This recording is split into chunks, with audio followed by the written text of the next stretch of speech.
எஜுகேஷன்லாம் over night சரியா. அதுக்கு ஒரு சின்ன எக்ஸாம்பிள் சொல்றேன். எலுமலைங்கிற கிராமத்தில் ஒரு பையன் சுந்தரராஜன் பேரு. அவங்க வீட்டில் அப்பா அம்மா கூலி தொழிலாளி, 2 வேளை தான் சாப்பாடு, 2 வேளை தான், 3வது வேளை சாப்பாடே கிடையாது. அந்த பையன் கவர்மெண்ட் ஸ்கூலில் தான் படித்தான். +2ல் நல்ல மார்க் எடுத்தான். அந்த நல்ல மார்க் எடுத்ததுக்கப்புறம் அவனை சாய்ஸ் பண்ணி தமிழ்நாடு இன்ஜினியரிங் அட்மிஷனில் தப்பாக யாரும் கைட் பண்ணி அவனை கொண்டு போய் ஏதோ ப்ரைவேட் காலேஜில் சேர்த்துட்டாங்க.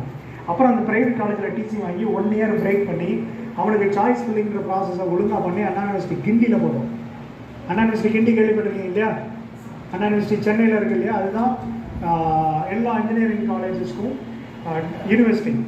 ஸோ காமராஜ் யூனிவர்சிட்டி மாதிரி இன்ஜினியரிங் காலேஜோட கிண்டி யூனிவர்சிட்டி. அங்கே கம்ப்யூட்டர் சயின்ஸ்